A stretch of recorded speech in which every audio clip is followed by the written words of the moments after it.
What is up, you mad dogs? Today, we're going to go through Dana White's very exciting announcement that he dropped very craftily, by the way, during the walkout of Francis Ngannou's fight. And that is Conor McGregor versus Max Holloway 2. The Mac is fucking back. It's official. Very exciting stuff. We're going to go through the entire card. I'm going to give some early leans and predictions on some of the fights. And I'm just going to give my thoughts on the matchups and the fight night or fight card as a whole. And we're also going to go through yesterday's fight night card of Arnold Allen versus Mcgregor Costa. I wanted to do these two videos separately yesterday, but kind of been dying a little bit of some hay fever, so I had to push it. I had to squeeze it in today, and we're going to do them together, all right? So let's jump into the really exciting shit first. It's official. It's finally official. We're back. The Mac is back. He's got his titanium shin bone. And he's coming for fucking Max Holloway. Boys, this is going to be sick. I cannot wait to see McGregor back in that octagon. Even though I think he's probably going to get pieced up. I mean, I feel like that's the way this fight is probably going to go. It's interesting, though, because this is at 170. Obviously, Max Holloway's just recently only come up to 155. And he just got out-grappled really badly by Charles Oliveira for 5 rounds. Just controlled very easily. So I don't know. The weight class could make this interesting, but you really have to take into consideration the time off of the sport that McGregor has. He hasn't been in the game. Whereas Holloway, he's always been, he's always been there, always been training no matter what. I mean, McGregor's probably been training pretty hard the last year or so, but we all know, like, he's on some side quest shit. He's been on some side quest shit, so it's really hard to believe that he's going to come in here and win, and possibly win in a dominant fashion like he has in the past. And it's Max Holloway. Max Holloway hasn't been looking bad lately, other than the Charles Oliveira fight, which, he got out grappled. Something to mention, though, Conor McGregor did use grappling in their first fight, which he won. I don't know if at this point of McGregor's career, that over a 5-round fight, I don't know how much he can rely on some grappling, because that's going to tire you out a lot, especially when normally he is a striker. And when you're not used to grappling all the time, that shit's going to wear you out a whole lot more. So I don't know if at this point in his career, I don't know if that's kind of a good game plan for him to go to, unless he plans on getting him out of there early with some ground and pound or something. I just feel like his cardio is probably not going to hold up across 5 rounds if that is the way. But I also don't see a Conor McGregor coming back looking to fucking go for takedowns, It's we're not in the right timeline for that. Sean Strickland just won the belt, guys, over Hamzat Chimaev. We're not in the right timeline for a fucking McGregor smudge fest, okay? He could physicality mog him. Maybe. Very, very powerful. We've only seen him fight once at welterweight, and that was against Cerrone. I mean, it's tough. What was the second DP fight? That was at lightweight as well. I don't know. I don't see Conor McGregor coming in and winning this. Max Holloway is just too quick, too sharp. But the size is going to be interesting. The weight class will be interesting. It's going to be interesting to see what kind of Max Holloway we get out of 170 weight class, Yeah, I don't know, but it's very fucking exciting, boys. The Mac is fucking back. I cannot believe this is fucking happening. This is so good. And the card below it, my word, Paddy Pimblett. The impressions that are going to come out of this week. I got to start working on those fucking impressions, boys. We're getting Conor McGregor impressions. We're getting Paddy Pimblett impressions. Fucking, it's all coming out, okay? It's all coming out. Paddy Pimblett versus Benoit Saint Denis. I mean, this will be a good fight. I'm gonna lean the side of Paddy Pimblett, but I am worried. I've been very high on Paddy Pimblett his whole career coming into the UFC. Obviously, coming off of that loss to Justin Gaethje where he really copped a bit of a beatdown. But he survived. He showed a good chin, showed a good pace to be able to keep it going across the whole 5 rounds. Ended up being a very crazy, fun fight to watch. Not anything crazy technically good about it, but good, fun fight to watch. And we could get something similar to that here. Both guys can grapple. They can scramble very well. I can see Paddy Pimblett having success in the scrambles, even though Benoit Saint Denis is a very good grappler. I don't see either of them. I feel like if someone's going for takedowns, it's probably going to be BSD. We didn't see Paddy Pimblett having success over Justin Gaethje in the wrestling or takedowns. So I don't know. He's never been that big on engaging the grappling as far as the takedowns go. He usually gets there in other ways, pulling guard and whatnot, or going for like a crazy submission out of nowhere. And he could pull that off here too. He could pull that off here like a fucking flying triangle or some shit like that. Benoit Saint Denis, he is going to be tough. He is going to be tough. He's on a good streak at the moment. I feel like on the feet, it's probably pretty close. But BSD can be a bit slower. I feel like he's just a little bit slower on the feet. And I feel like even though Paddy's not technically sound on the feet or anything like that, he can swing fucking heaters. And he can get you out of there. So I could definitely see him catching BSD if BSD wants to rush him in the striking. I could see Paddy Pimblett catching him with a guillotine while he's going in for a takedown. I am going to lean the side of Paddy Pimblett. I am a big fan of him, so it might be a little bit of bias. The closer this fight week gets, the more I'm going to look into it and come to a final decision. But yeah, I do worry about this one. I do worry, especially after that last fight with Gaethje. He took a lot of damage. But it's cool to see him. I feel like this whole fucking fight card is sick. It's cool to see him on a McGregor fight card.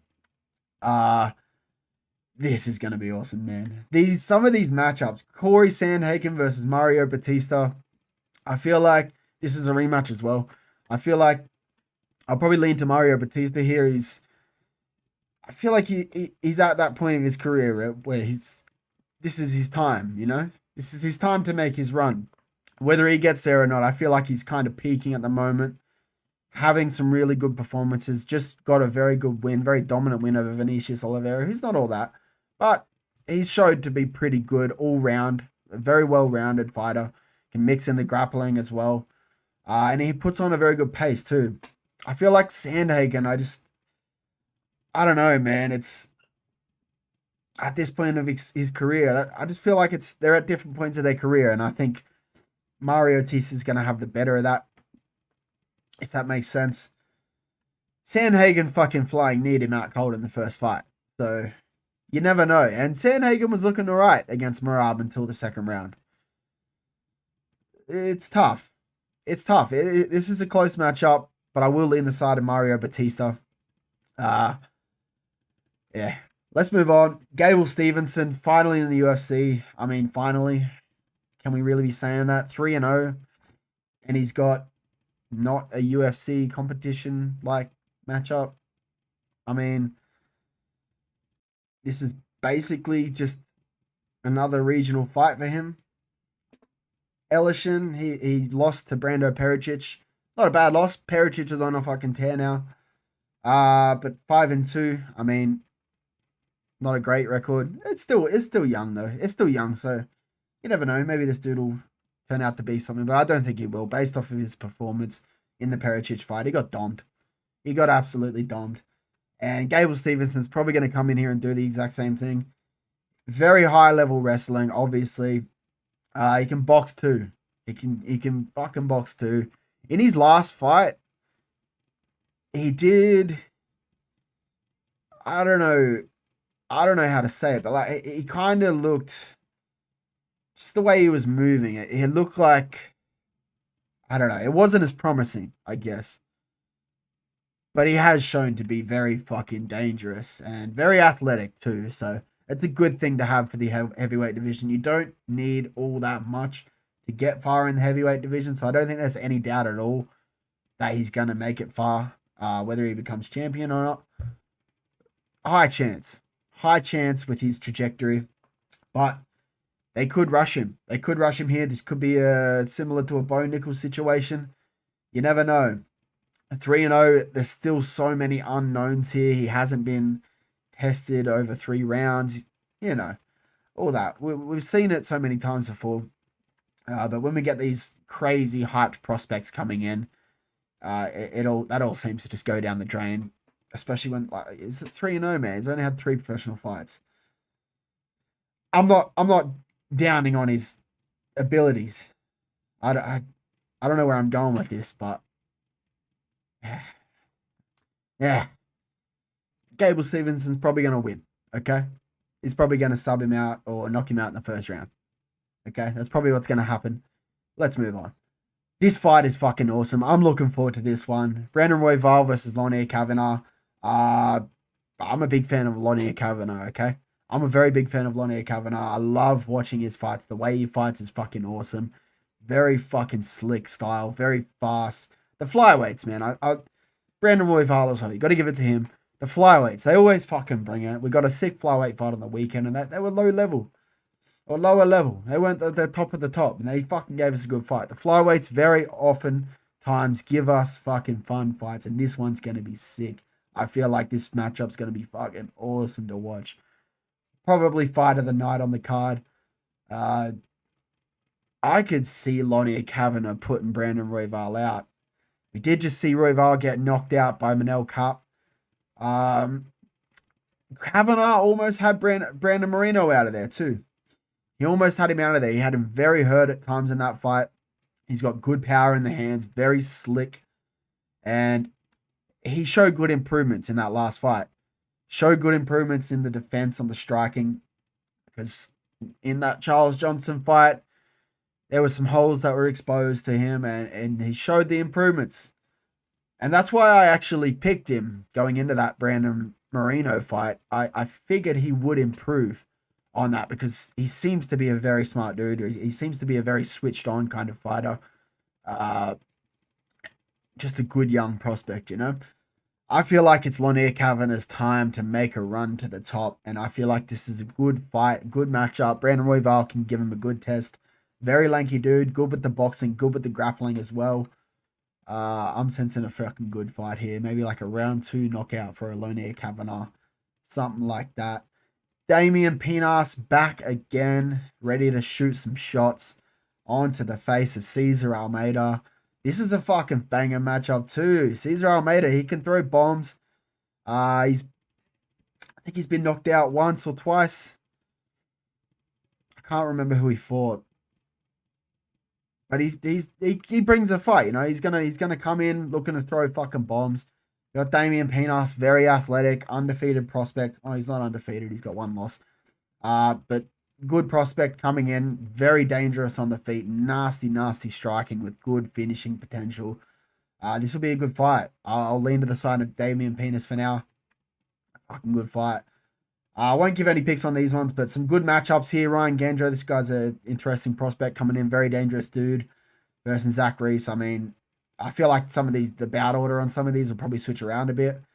I feel like that, especially this fight, should be fucking higher than Gable Stevenson. I don't know why Gable Stevenson's on the main event. I guess he's being hyped up a lot, so I guess I get it, but I don't know. You got fights like fucking Robert Whittaker, Nikita Krylov on the prelims here. That should be over Gable Stevenson. Come on. We'll get to it. Cody Durden versus O'Day Osborne. Fun fight again. Cody Durden back in there again after a good win over who'd he just beat? Jafel Filho. Good win. Good fucking win. Cody Garbrandt versus Adrian Yanez. That's going to be a sick fight to watch. Kai Kamaka versus Luke Riley. Another good prospect. Trains with Paddy Pimblett. They're getting all the uprising stars on this card, and that's what I love about this. On a Conor McGregor fight, there's going to be so many eyes on this card. It's going to be good. It's going to be good for everyone on this card. Robert Whittaker, baby. Bobby fucking Knuckles back again, moving up to light heavyweight to fight Nikita Krylov. Oh, man. I'm very intrigued to see how Bobby Knuckles goes at light heavyweight, especially after seeing what Paulo Costa was able to do to Azamat Murzakanov. I'm very intrigued, okay? And we got Tracy Cortez versus Wong Tong. Good fight. Wong Tong's a very good prospect. I think she's got a good potential of being a future champion. So some great fights on this card all round. I'm a big fan of this card. I cannot fucking wait for it. I think the matchups, and we're going to get more matchups too. This isn't going to be it. There's no doubt there's going to be some more matchups that come through, and I reckon they'll add a couple more bangers on here for us. They always stack these cards, especially International Fight Week. It's going to be fucking sick. The Mac is back, baby. He's got a titanium shin bone. I got to find some more words to say in Conor McGregor's fucking accent. Work on these fucking impressions, boys. We'll get him out. Anyways, let's move on now to yesterday's fight night. This was a fucking fun night of fights, guys. This was actually a fun night of fights. I did pretty decent on some of the predictions here. I feel like I haven't actually counted them up yet, but I feel like I did all right on predictions. I was very back and forth on a lot of them, and at the end of the week, I actually flipped on one of my predictions that I think I officially made. So we'll get to it. But let's talk about this main event. Let's talk about this fucking main event. Arnold Allen, baby, gets it done. Absolute fucking masterclass here, bro. Absolute masterclass from Arnold Allen. Put on the performance of a life against Melky Costa, who a lot of people were taking to come in here and knock Arnold Allen out. That really confused me. I understood an argument of a close fight, but there was never a world where I seen Melk Costa coming in here and knocking out Arnold Allen. Now, he did have him hurt in the fifth, though. He did have him hurt in the fifth round, so that did get me worried a little bit here. But for the most part, Arnold Allen put on an absolute fucking masterclass here. Put it on him. This was looking like, right from the jump, it was about to be a first round fucking slime out. It didn't happen. Instead, Arnold Allen just pieced him up pretty much across the 5 rounds, mixing and grappling as well to win those rounds, you know. He was just good everywhere. Good everywhere. That straight left was landing for him all night long. Costa, he was having good success with the leg kicks. He was working the leg kicks the whole time. But you could kind of tell, like, as soon as Arnold Allen, I think he hit him with it was like a big straight left right in the first round that dropped Melky Costa right from the jump. It looked like when Costa got up, he was like, oh, fuck. Like, shit, didn't expect this kind of look, you know? And Arnold Allen he was fucking slick, bro. Slick on the feet, working that jab very nicely, kept smashing his head back with the jab and following up with that straight left hand down the pipe. Mostly a boxing approach from Arnold Allen. He was mixing it up with the kicks here, checking the leg kicks of Melky Costa. His leg will be fucking sore because Costa was landing a lot of leg kicks, but they were doing ain't shit. Because Arnold Allen's tough as fuck, okay? Very, very happy with this performance of Arnold Allen. I was glad to get this pick right, especially seeing the back and forth from people on either side of here. I didn't get that because I like both fighters and I didn't really mind which way it went. I was happy to get my pick right, but I didn't understand I get people really kind of gravitate to a fighter and fanboy over them and like them a lot. And I am a big fan of Costa, but objectively speaking, we've seen him have these troubles before. And Arnold Allen, while he hasn't been able to shine at the top, we've seen him fuck people up before. And he's shown to be very good and not have those problems earlier in his career. So, yeah, I feel like this one was pretty clear cut. I was expecting a bit of a closer fight. But as the rounds went on, I mean, you could look at the strike numbers here. I maybe could have given Costa round 2, maybe round 5 with the damage, but he didn't drop him. I wouldn't even give him round 5. He just cracked him, and then Arnold Allen got the takedown and smudged him out for the rest of the round. from the, I think it was the second or the third round, that's when the takedowns really started. That was fourth and fifth round. That's when he started getting them going. Yeah, the fourth and the fifth round. That's when he really started to get his takedowns going, having a lot of success with those trips, getting that body lock going, tripping him to the ground, and just getting to work on him. Good performance overall for Arnold Allen. Very, very good to watch. This was a fun fight. This was a fun fight to top off a pretty fun night of fights. Let's move on. This was fucking awesome. Deserved for fight of the night. Daniel Santos and Doo Ho Choi. You know, they deserve that one, okay? This was a fucking fight. This was a fight. I picked Daniel Santos in this fight. I was very worried coming to the end of the first round with the output that he brought. I give the first round to Daniel Santos. He was whiffing on a lot. And he landed a lot. That's because he was throwing so fucking much. He threw like, I want to say, he just kept spinning. It was like a CLD fucking Beyblade, you know? Just kept spinning. Oh, yuck. Spinning heel kicks. I think he threw like 7 of them, maybe 8. I don't know. It was a fucking lot of heel kicks, and he'd throw the lead body kick and then follow it up straight away with the spinning heel kick. He did that so many times, and he whiffed on pretty much all of them. He landed one, I think, it was either late in the first or early in the second round. He actually landed one kind of on the guard of Doo Ho Choi, which stumbled him for a second. In the first round, it looked like some of his shots were getting through to Doo Ho Choi. Every now and then he'd land one like clean on the chin, and you'd kind of see Doo Ho Choi like gather himself and reset. But he stayed strong. Doo Ho Choi kind of just let Santos unload, do his thing, eating the big shots of him.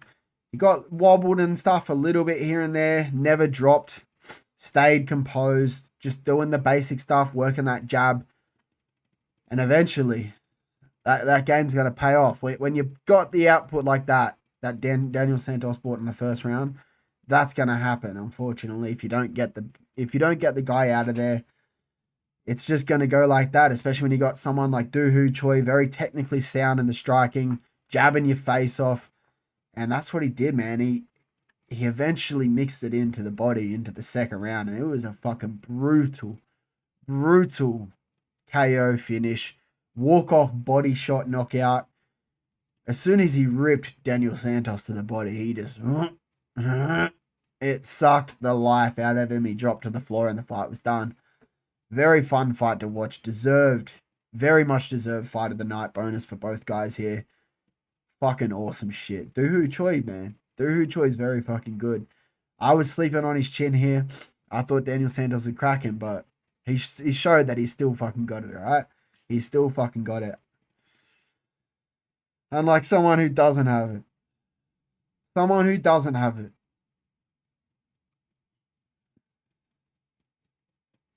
Malcolm Wellmaker. This one hurt a little bit to watch. I was a fan of Malcolm Wellmaker, man. I was a believer. I wanted to be a believer. Man. That's going to be hard moving forward. Well, Malcolm Wellmaker gets fucking fraud checked again. Juan Diaz is no joke, though. Juan Diaz is very good. I think I was sleeping on Juan Diaz's abilities here a bit. I don't know if I was sleeping on him or if I was just kind of overlooking him for the fact that he was facing Malcolm Wellmaker. I did think Juan Diaz looked very good in his Dana White's Contender Series fight where he got that spinning elbow knockout. He finishes Malcolm Wellmaker here with a second round submission. Little bit of controversy in the first round. Wellmaker kind of got cracked at the end of the first, and then as he was on the floor, Juan Diaz went in for like a knee, which landed on like the neck and came up and hit him in the head as well. It was a bit of a grey area, so they didn't take a point at all. This one hurt, man. This one hurt. I took Malcolm Wellmaker to win this fight by knockout in the second round. Juan Diaz The fight ended in the second round, just not the way I thought. Juan Diaz, very good win here for him. I feel like I don't know where to go next for Malcolm Wellmaker, man. I don't know where to go next. He looked all right in the first round, up until getting dropped. Did it count as a knockdown? No, it didn't even count as a knockdown in the first. I swear I remember him just getting fucking dropped.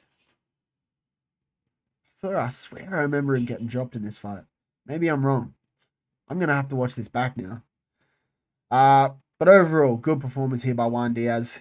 Finding that submission in the second round. After putting it on Malcolm Wellmaker for a bit on the feet. Gets it to the ground. Finds that sub. It looked like Malcolm Wellmaker gave up that fucking tap pretty easily too. It looked like he like lifted his own neck just to give it up and instantly tapped, you know. I don't know. I didn't like it.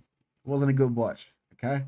But good win for Juan Diaz. It has to be said. Modestas Bukauskas. All right. I've got to be careful here. I've got to be careful what I say. I don't want to be mean. Because I'm sitting in here in a chair judging fighters on their fights that they're having in a cage with another man.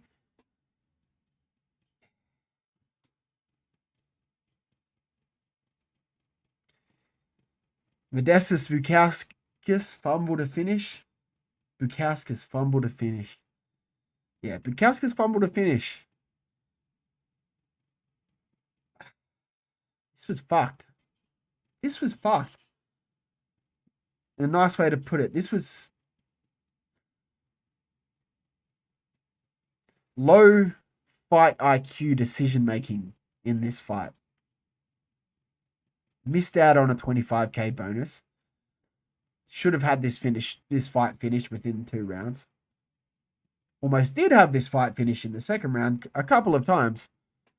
A couple of fighters last week, they brought in this new meta that we spoke about in the recap video from last week's event.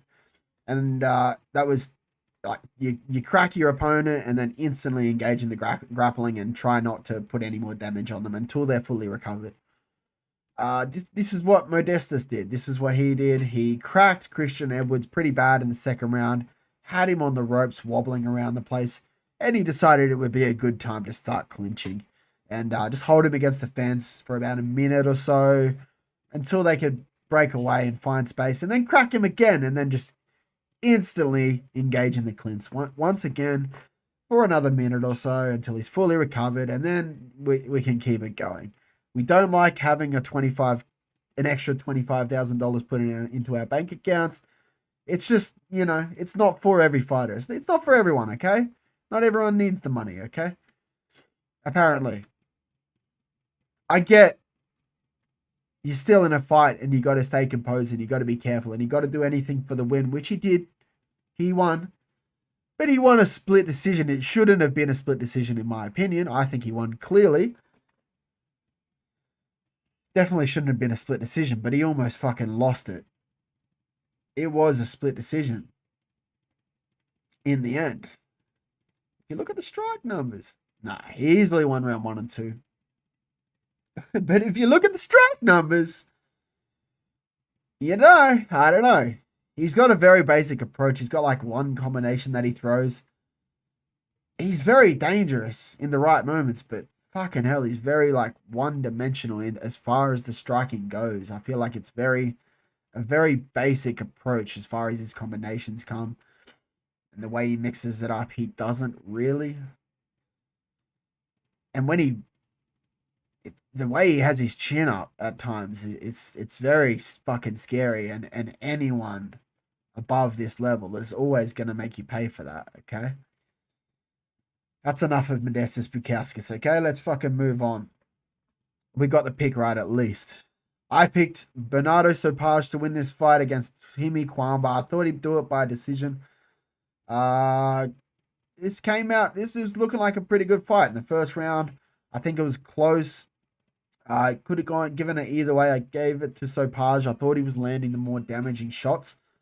But Kwamba was doing good work too. He was working the body really well. I can't remember a sub attempt in the first round. Yeah, I don't know. I, I don't remember this one going to the ground, except in the second round when the fight was eventually finished. I just, yeah, yeah. Good first round, good back and forth. Timmy Kwamba was working the body really well. I thought Sopaj was landing the better shots, actually kind of getting a little bit of a reaction out of Kwamba here and there.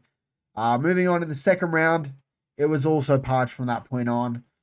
Caught him with a big, I think it was a big check left hook or a big lead left hook, sorry, which dropped him to the ground. He followed up with some nasty ground and pound, which I'm surprised the fight didn't get finished there. The ref that ref this fight as well had another fight earlier in the night where a similar kind of situation happened, and that led to Sopaj eventually going for the submission. He got I think it was a rear naked choke in the second round. Very good win for Bernardo Sopaj here. Very dominant win. He looked very fucking good. So I'm pretty keen to see what this guy brings to the bantamweight division. He looked good out there. Looked good. Mixing it up. Well-rounded. It's good when you have prospects coming up that can do it all like this. And doing it all in a pretty impressive fashion too. So good win by Bernardo Sopaj. Opening up the main card of the night. This was the fucking fight that I flipped my pick on eventually. At first, I don't know what I was thinking. I went with the side of Nikolay Veretennikov. I thought that he was going to win for some reason.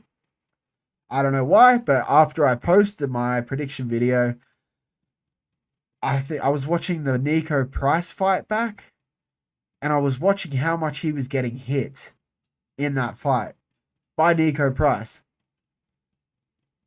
And I thought, Chaos Williams is going to knock him out in the first round. And Chaos Williams knocked him out in the first round. It's not official, so whatever. It is what it is. If I don't get the pick, I don't get the pick, okay? It is what it is, but I did think Chaos Williams, come fight day, was going to win this fight. And he did by first round finish. It was a good win. It was a good win. Swinging heaters. Not a whole lot of anything technical about it, but he found the finish. You could see as soon as he landed something big. There was a point where he landed something massive and he didn't drop. I feel like he dropped Veretennikov briefly, but then he got back up and he was so wobbly. He was so wobbly. I feel like he stumbled him and he was very, very wobbly, like backing up to the cage, wobbling all over the place, stepping on Legos. You know how it goes. And from that point, you could tell it was about to be over. Chaos Williams followed up nasty fucking shots, put him down and out. Round one finish for Chaos Williams. Good win. Yeah, good win. I wish I went with that initially on my pick. I don't know what I was thinking. Veretennikov's not that great, and I've never thought of him being that great. And I think I even said that in the prediction video. So I don't know what was going through my mind when I was doing that breakdown. All right, moving on. Let's move on to the prelims, which we did all right in. We did all right. Tuko Tokos versus Ivan Erslan. I took Ivan Erslan. I thought he would get a knockout earlier in the fight. He almost did at one point. First round of this fight was very fun to watch. Good back and forth. Ivan Erslan having moments. And then late in the round, Tuko Tokos having a big flurry on the feet, actually hurting Erslan at one point. And then after that, it was just a downhill battle for Tuko Tokos.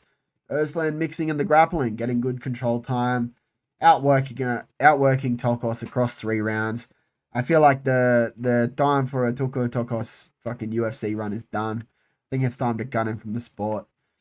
All right win for Ivan Erslan. I don't see Erslan going very far in the sport either.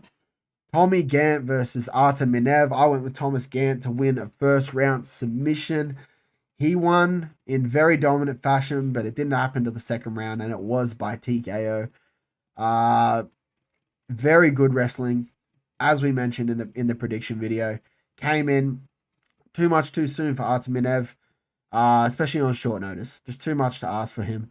Came in, kind of got domed in the grappling. He did well to keep him to defend the takedowns. He did well to defend those takedowns early on, but the pressure, the constant, relentless pressure of Thomas Gant with the takedowns, relentless as fuck with those takedowns, man. Absolutely. Eventually got through to him in the second round, getting him in the ground. You could see Minev kind of breaking and giving up. And then eventually he got to top position and just absolutely ripped ground and pound to the fucking. Oh my God. It was some brutal ground and pound. The way he was throwing him, it was vicious and it was good to watch. I like to see when people can be really vicious with their ground and pound attempts. Not none of this fucking tapping you on the side of the head bullshit, you know? This was good. This was a good win for Tommy Gann, even though it was a short notice replacement. It was still an undefeated dude who's very dangerous and has good finish, good knockout power. You know, so it's not the worst. Still did what he had to do against someone coming in on short notice. Dominated him across 2 rounds and got the finish. Ketlin Vieira versus Jacqueline Cavalcanti. I went with Jacqueline Cavalcanti here. I thought she'd win a decision. Scoring it live, I thought it was very close. I thought Cavalcanti maybe had done enough, but Vieira got the win. I thought it came down to the first round. I feel like it was the first round. That might have been the decider. I thought Cavalcanti maybe landed more, but it's women's MMA. It's hard to tell. Vieira got some grappling off in the second round. Won that round, and I think she won the third round too. I don't know. I wasn't watching this one back. I wasn't paying that much attention while it was going on. It was a pretty boring fight, if I'm being honest. We got that wrong. Got that one wrong. Is what it is. Cody fucking Brundage, boys. Cody Brundage gets it done, and I fucking called it. I knew I wasn't crazy. I was just fucking onto something when I picked Cody Brundage to win this fight by knockout in the second round. I keep doing that. I actually picked him to win by knockout in the first round, but he gets it done in the second by knockout. First round, not too much was happening. I did score the round to Petrosky. As you can see here, he outlanded Brundage. Brundage kind of on the back foot, looking for those big counters. Petrosky on the front foot, not throwing a whole lot, being very patient. Obviously, he's got problems with that chin, which we saw. As we came out into the second round, Brundage fucking drops in with a hook, follows up with nasty ground and pound. And that was it.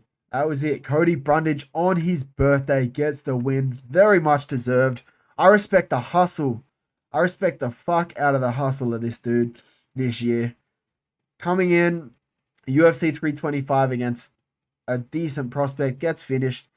Comes back very soon against Dante Johnson, another undefeated prospect. Makes it very close with him. Could have scored that fight to Brundage, in my opinion. Very close fight with Mansour Abdul Malik, which ended in a in a no contest because of a headbutt or in a draw. I mean, Cody Brundage could be going on a run, boys. You know, you never fucking know. Hopefully they don't fucking feed him to some absolute killer next and just get him slept. Because he does get pushed back a bit, you know? He does get pushed around a bit. He can find himself getting backed up to the cage and worked a bit. But this was a good win for him. And it was very much deserved.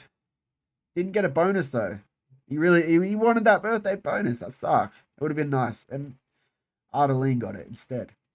Listen. I don't know if I'm for that. I feel like oh well. Not my decision. Good win for Cody Brundage here. I think it might be time to get Petrosky out of this sport, alright? Moving on. I fucking nailed this one. It's not how I thought it might happen, though. This was an interesting fight. Polyana Viana versus Alice Ardeline. I took Alice Ardeline to win this fight by submission in round number 2. Alice Ardeline wins his fight by submission in round number 2. Yeah, that's right. We nailed the fucking women's MMA finish by method and round. Yeah, we did. And it was paying pretty good too. This was a funny old finish. This was a calf slicer submission that Polyana Viana kind of did to herself.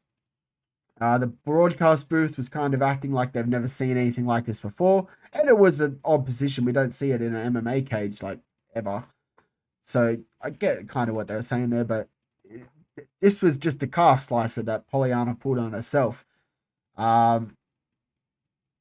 Very weird position. She had the body lock on her from Alice Ardeline from bottom position in the second round, but the foot that you hook with and wrap around, it was actually under the stomach of Alice Ardeline. So she had one foot around the back and that other foot going underneath. So it was holding Alice Ardeline in position, and she was able to hold her there for a bit and land strikes because Ardeline was in a bit of a weird position. But eventually, after being there for a while, Ardeline just thought, fuck it, let's push down on this and see if we can't get a calf slicer. And that's exactly what happened. She tapped. She fucking tapped. This was Boliana Viana's own doing. She basically submitted herself here. And Ardeline just put the pressure on. It was an interesting one. I'm not sure about the performance of the night bonus here. I feel like that should have gone to Brundage, or at least like Tommy Gann or something. I mean, I know Tommy Gann was a short notice. There were some other ones, man. There was like even Sopage. That was a great win for Sopage. I feel like he could have done that. I don't know. It's not up to me. Featherweight, the featherweights, the flyweights, man. The flyweights go on a fucking war for us on a Sunday. This is what they do. Daniel Barras versus Luis Garul. I went with Daniel Barras here. I was expecting a close fight.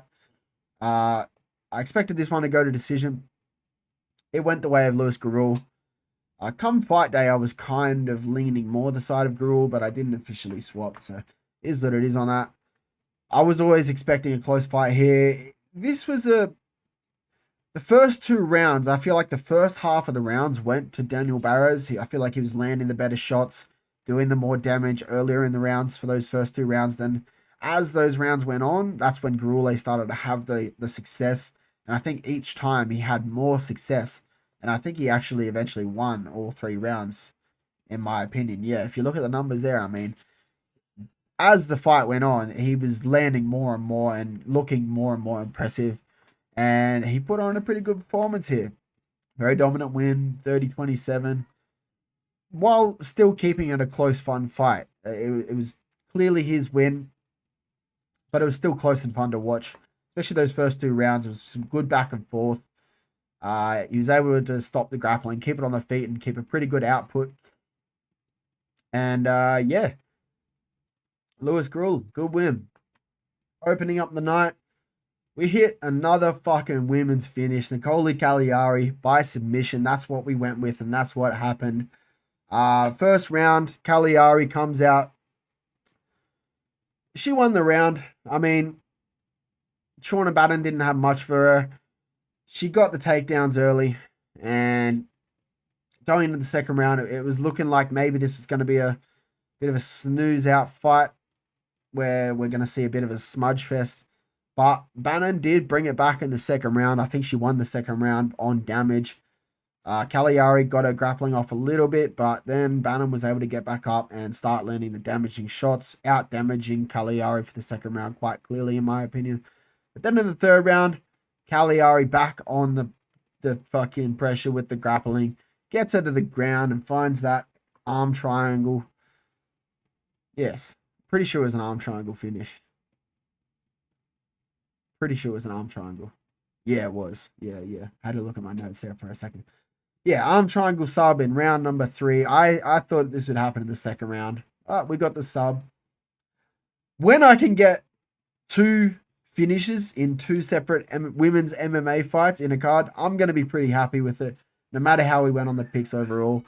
Look, overall, 1-1, 1-1, 2-1, 3-1, 3-2, 4-2, 5-2, 5-3, 6-3, 7-3, 7-4, 7-5, 8-5. Not our best card. It's not our best card. I'm not real happy with that, but I'm happy to get that main event right. I'm happy to get some of those women's props going, okay? I feel like that can make up for it a bit. Just like the Bobby Green submission made up for it last week, okay? Made up for all the ordinary picks. Next fight week isn't for a couple of weeks. We're going to fucking nail that one when it comes. We're due for a really good week. We're going to nail it. I'll see you guys in the next video. That's going to be the end of this one. Hopefully I didn't make it too long. I can't even see the fucking time here. I'll see you guys in the next one. Probably another video later this week. I'm not sure what I'm doing yet, but we'll find out. No UFC for a couple of weeks. So we've got some time to it. We've got some time on our hands to work something out for you boys. All right. Catch you guys in the next one. Thank you so much for watching. Drop a like and a sub if you enjoyed. Goodbye.